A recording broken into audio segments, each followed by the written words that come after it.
But what is happening, in fact, is that the adrenaline is kicked in to save the person by producing more sugar. So glucagon helps to raise the blood sugar level by increasing the fat breakdown and stimulates the conversion of fat into sugar. Right? Now, he points out something here that is rather interesting. He says, here we are, that we're railing against saturated fat, that saturated fat is bad for you.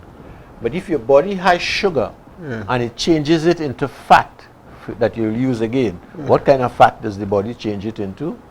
Saturated fats. So how can it be so bad if God arranged that when you have fats in your body, it's saturated, that it will change it into saturated fats? So the coconut oil better than the trans fat, which there's no comparison. It's natural. You shouldn't even put them together. Yeah. They're totally different. But we're talking about trans fats and saturated fats, like fat from meat and fat from all these things, which is the same fat that we have in our body. So you had to come and say, somebody feeding us some Nancy stories, you know, something that's not quite right. They say, saturated fats are bad for you. Shucks. There are some people walking down the road and there's a walking tub of saturated fats. Yes. True. And sometimes they're healthy. Yes. Remember when I was young, I used to do plenty of running. We had a guy used to go running with us, he'd be like a barrel. Yeah. Right? And you can't keep up with him. You can't keep up with him. Yeah. For stamina and things like that. Yeah. So you see all these things and you stop and you say, you know, we don't examine the statement based on the empirical evidence that we have around us. Yeah. You know. I understand that. They say, think a little bit. Stop and think. Stop and think. Somebody tell you, this ain't good, that ain't good. And you say, hey. So, the body, as they say, the body has a way of handling that. It will put in adrenaline, it will put in glucagon, and get the thing going. So the discussion goes on where they say, probably the reason why the body does that is because starvation was more prevalent than plentiful. Right. You follow me? Yeah. Sometimes about a day or two without something. So over a couple thousand years or that happening, the human body learned how to deal with hypoglycemia. Yes. All right. Sometimes it will carry you to pass out, which is just to conserve energy so that you could get back up. Right. So that is the plan B of the body. But hyperglycemia is a totally different thing. That's when your sugar go too high. Now, the thing about this is that you have people and they're diabetic and they come to see you and you say, how is your sugar? It's good.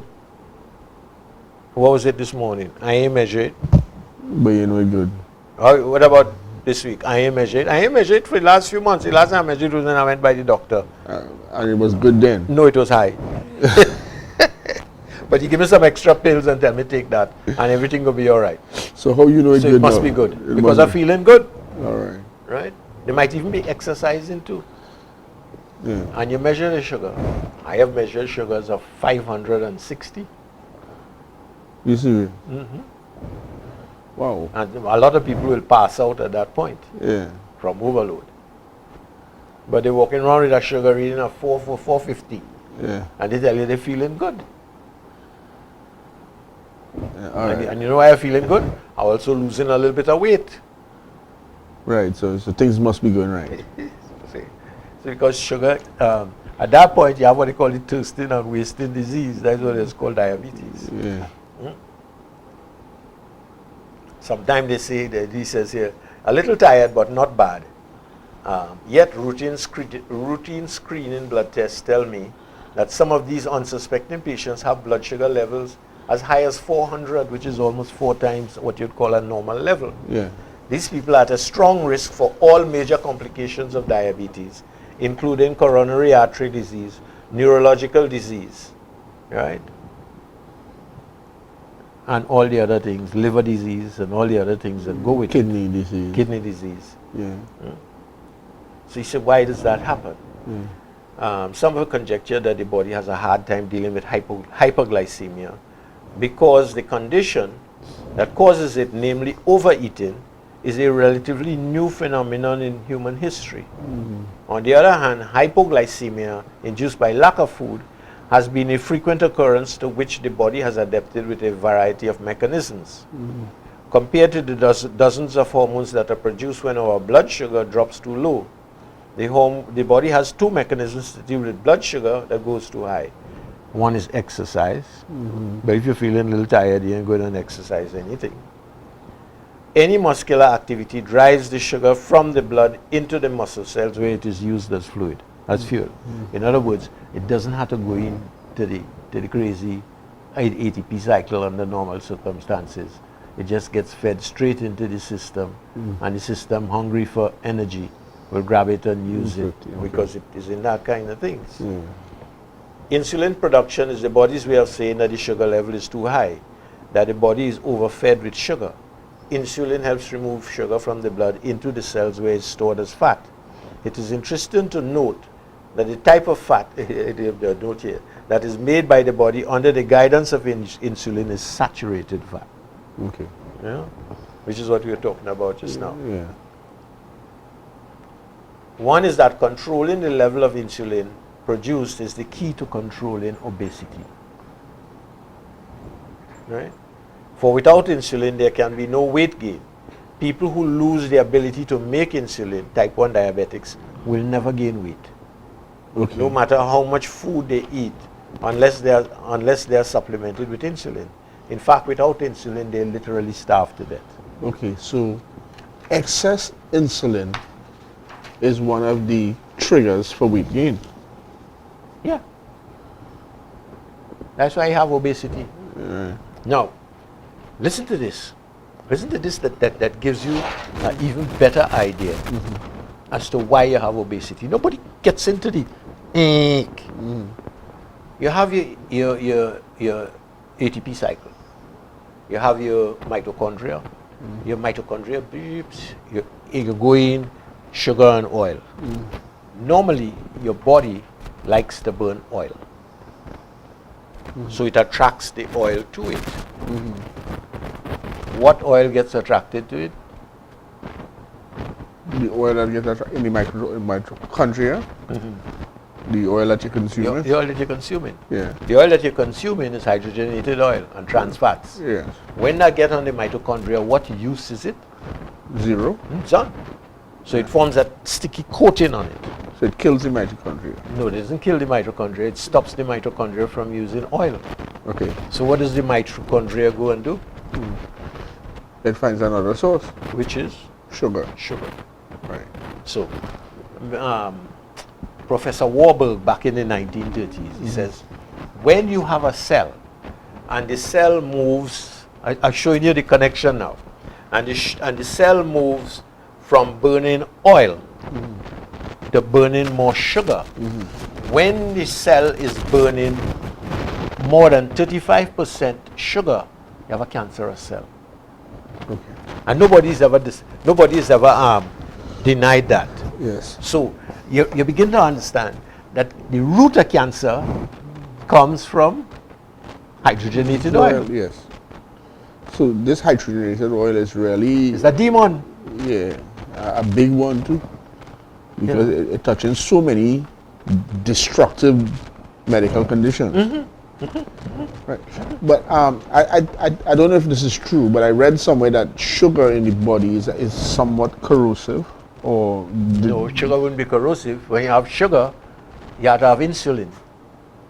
Now, insulin in its normal amounts is pretty good. Yeah. Insulin in large amounts becomes very corrosive. Proof? You're diabetic. Oh. You go and the doctor say, I know how to control your thing. I give you insulin. Yeah. Do this, inject yourself with that, and you're good. You go home and you inject yourself with it, you get up next morning, you read your sugar, 90. You say, oh, yes, this thing good for me. Boom, 90, boom, 105, boom, 95. And you're eating bread and eating all kind of things and everything going good. 4 years later, you get up one morning and you can't see too well. So you go down by the doctor and he tells you that your eyes are bleeding inside. And that you have to come and get some laser treatment to stop it. Right. So the insulin, the prolonged use of the insulin. Yes, the insulin being very corrosive. Right. And the reason you need to take that insulin is because of the excess sugar in your body. Right. So now you're taking excess insulin. Yeah. That becomes corrosive. So it attacks all the microfine vessels in your body. And where you have the most microfine vessels in your body for your sight? In your eyes. Right. Okay? Where you have other microfine vessels in your body? In your kidneys. Right. In order to sift out the nutrients and throw out the waste. So blindness and kidney failure. By the blindness and kidney failure, you're running, you're up and running. Yeah. You understand? Where do you have other microfine places that need it? Your reproductive organs That too, and in the heart. in the heart. Okay. So they attack the eyes first, then the kidneys, then the heart. So coronary artery Your, disease. your testosterone level gone to crap, Right. right? Because the oil that you're trying to use ain't very healthy. So I tell people, I say, 20 years ago, when I did a sperm count in Miami, right? I get a guy with 150, 160, 120 million, Yeah. right? Now, you send most people for a sperm count, 40 million. 40 million, right? 40 million when you look, 40 million, it look good. And then you see 50% have bent heads, 25% have bent tails, 10% of the rest can't swim. Right. So you're lucky if you have 5 million. If the person working in the oil, oh good. Yeah. Sometimes that could go almost down to zero. So one of the other epidemics that we have in this town is people who getting married ain't having babies. Right. They have to go to fertility clinics. Right. So about a year ago, I had a couple come by me. So it's all right. Go and do a sperm test. They went and they do a sperm test. The girl periods regular and all kind of things like that. When the sperm test come back, the guy have 180 million. Wow. With no kind of set of discernible problems. In other words, everybody seemed to be swimming happily and together. So I said to him, I say, where are you from? He says, oh, I'm from the Bakatoko. We have an estate up in the hills. And he grew up inside there. So all the food that he eating is from inside there. Yeah, he's living off the land. He don't know nothing about spraying. Right. They ain't had to spray. Everything there is run in balance. Right. They have the eaters of the insects, and the insects, the eaters are the fungus, and the whole thing going around in a nice circle. Right? So I tell him, I said, it's not bad now. If you're going on the road, Close the eye. don't watch across the road. Because you watch across the road and you get attracted to anything. That will be, pregnancy by sight with that amount of sperm that you have inside you. Wireless pregnancy. So they started to laugh, So, but it was what I'm commenting upon is that I had not seen a sperm count like that. Now, nobody discusses that, Nobody discusses that. Yeah, but That don't seem to have any relevance. You say, oh, we're going to have a health discussion, and all the ministers come from all the West Indies and they sit down and they discuss sickness. yeah. And where they get any drugs from? Yes.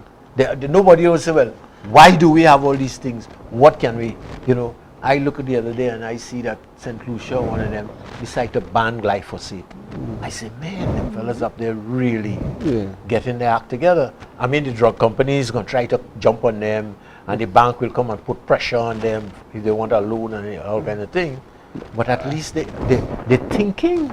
I think we had covered, they started renaming it 2,4-D or something like that. Or that's a different thing altogether. No, 2,4-D is one of the major culprits. Yeah. Right? Now, the thing that is interesting Yeah. is that when you talk to people from St. Lucia and St. Vincent, they have major cancer epidemics going on there, prostate problems and things like that. They get into the spraying and the things like that, and they're beginning to realize that they didn't have that. And it is only with the introduction of all these things that all these things begin to happen. Yeah. Yeah. Can we now live without them? Yeah. People who do organic seem to think that and prove it. Yeah. And the food is always better tasting and all kind of things like that. And we have to go back to the old farming methods. Right? Yeah. You know, you're going to Miami, they have Publix. Publix is a big grocery. Yeah. But when you go into Wild Oats, it's an even more massive grocery. And that is the health food store. Yeah, that is the organic store. Yeah. Because people are becoming aware. Now, a lot of people can't afford to go into the organic store because it costs more money to rear. Yeah. You know. So here you have that. So he says so what happens is that as you go along with the body fighting to the sugar. Now the other aspect of the sugar is this. I was reading a historical thing on sugar, on the use of sugar, and it says that up until about 1875, 1880, the average consumption of sugar for an American was less than 2 pounds per year. In other words, they didn't used to sweeten anything with sugar. It is the rise of the production industry, the industrialization, where you have to be on the run, so we'll prepare your food for you. Right. And we'll freeze it and you'll stick it in a microwave and eat it. Right? It is with the rise of that kind of thing. Convenience food. Convenience food. Yeah. And convenience food in the sense that you could now go in the store and buy cereal already mixed and everything. Yeah. And in order for it to taste good, when it's sitting down there on the shelf for months, Sugar. it had to be very dry to help preserve it is. And it had to have either sugar or salt. Right. Right? Now, the other thing about it is you go to the doctor and the doctor says your blood pressure is high. You're eating too much salt. That has been proven to be a misnomer. Yeah. The real thing that causes your sugar causes your blood pressure to go high is sugar. Yes. If you are diabetic or you are a person that have high blood pressure and you stop eating sugar, and the other thing is a magnesium shortage. Yes. Right? Yeah. Now, as you go along and you go along inside this whole thing with the diabetes, you begin to understand that they have certain minerals that the body has to have in order to function properly. Right? So for instance, we were talking the other day and we said, if you have a swollen prostate, one of the things that helps to shrink it is zinc. And you say, oh, I wonder why that is. And then you find out zinc is a very powerful antifungal. So you realize that it's helping to control the fungus that is in your prostate there all the time. What's it called? Ascomyceti fungus. So you say, okay. But you then find out that if the body has too much zinc, it robs the body of copper. Okay. And you have to have a whole heap of things that copper uses. Right. In other words, everything that you do and you try to raise it, you have to be careful that you ain't sacrificing something else. Right. So that's why homeostasis is so important. Yes, always. Everything in balance, the right amounts. So,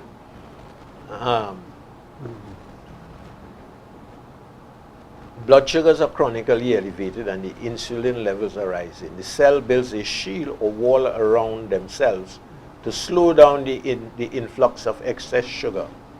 So what you're saying is that the shell of the cell becomes resistant to sugar, and then after a while it becomes resistant even to insulin. Okay. So what you have to do is now is you have insulin in the body, but it's not getting in there. So what do? You come and you pump more insulin in. Right. That will now begin to destroy the lining of the arteries. Right. When it begins to destroy the lining of the arteries, the body will take fat and put on the walls with calcium to fix it, temporary fix. And then after a while, it will, once you start there and you put sticky fat there with calcium, every time more sticky fat passes, it just starts sticking on it. So it starts building up and it starts blocking the arteries. So this whole diabetes, type 2 diabetes, leads to a host of other illnesses. So you become complicated or what else? Including cancer. So that is why they talk about the syndrome X. Yes. Yeah. Pre-diabetic. Yeah. Right? Yeah. Now, Yeah. the only way that you could get rid of type 2 diabetes, based on what we're saying, Yeah. is you have to be eating no hydrogenated foods. You have to have something that will melt that fat from out of your liver, your heart, and all sorts of things. Right. And the only thing to do is to lose your weight, which means you've got to exercise it off. Right. So if you're exercising and you're using more stuff than you're taking in, then you start to lose weight. So let's say you go down the road and you say, all right, you know what? I'll go in and lift some weights, and when I finish, I'm going to run back from the gym, which is about 3/4 an hour from where I live, right? And I'm going to take a bike and ride on the thing. And, 6 months later this year, I say, hey, due to happen, like you have AIDS, boy, you're losing weight so. And they say, no, I exercising, and now fit. Now that will melt all the fat, it will pull all the fat out of the system eventually, Okay. including the ones that not good and shouldn't be there. If you then couple that with stuff that would remove the plaque from out of the arteries, and here you start talking about things like iodine, serrapeptase, which is the enzyme that is eat stuff out of you. The other thing that we didn't talk about, that I haven't mentioned, which you very rarely hear about, is that when you have hydrogenated oil in the blood, and you have sugar, sugar causes the blood cells to stick together Okay. when it's high. So you have erythrocyte aggregation. Is it? Boom. So you Whole have- bunch of red blood cells stick together, plenty Clots. sugar in the blood. That is clots. No. That's blockages. It's going down your leg, and it reach where Pain. it's supposed to go in. Yeah. But it all stuck together, so it's doing this. It causes pain. It ain't going nowhere. But it will hurt. After a while. Yeah. So once in a while, one might break off. So this whole place now, not getting enough blood. Right. So it starts with a little discoloration on the outside. And then after that discoloration, while the discoloration, you get tingling. Right. You might even get heat in that area as the body tries to correct itself. All kinds of problems. Okay? But you have thrombocytes, which is smaller than the red blood cells, little fellas in the blood, right? When that starts to stick together with the oil and the sugar, you have a clot. So what have you got to rise up with hydrogenated oil? Strokes. Strokes, heart attacks, Heart attack. because these clots could go and jam up a little cell in the heart, and you get a transient, Yeah. So it doesn't only block up the arteries outside the heart, it is going and block up the arteries inside the heart too. Right. And, and according to the degree, I heard a new term I recently come across this thing they call mini strokes. Where you have a slight episode and then you go back to normal. No, well, what happens is that you have microcapillaries, and those microcapillaries, they contract. Yeah. And when they contract, a little clot that you have there will come and jump that, and they block off right there. So you get a little mini stroke right there. Yeah. All it is, you get a little pain in your head and things for a little while, or a little funny feeling, and you go on again. But over time that can become worse. Oh yeah. Yeah. Okay. All right. Let's call them TIAs, transischemic attacks. Okay. Phew. So Ischemic. you do that, and they measure your cranial electroencephalograph kind of thing. And they'll say, oh, you've had a lot of TIAs. Why? Because he's seen all the little blips where they thing it. Now, and all of this is directly Interconnected. with the whole diabetes. Yes, and the whole hydrogenated oil, and lack of proper thing, the killing off of the gut bacteria, you know, So I have a question. So the fungicide and the herbicides. And you know, we're watching it. yes, And then you have chicken where they push a whole heap of steroids Steroids, and thing to bump up the weight and hormones. right. So And then they decide if they put a little arsenic in the food, it will kill any parasites. So rather than put parasite medicine, you just put arsenic in the feed. yeah, Now you put arsenic in the feed, people who now using that manure to grow products. so it's in your vegetables too. It's in the vegetables now. Right. It's a chain of greed and profit. And a lack of caring too. Now, the nice thing about that, and this is not meant as a kickback, is that the same people who put in all that stuff into the chicken Eating it. have children. And their children will go out and buy the food all over the place and eat it. And then when the child get sick, and they run to the doctor, oh, why she have heart problems? It doesn't occur to them that is the stuff that they're doing Yeah, that is getting their children sick. yeah, You don't live in a vacuum. yeah, yeah. What goes around? What comes goes around comes around. Yeah, You know? So you have, so you see here he says, having a chronically elevated insulin level is detrimental for many other reasons.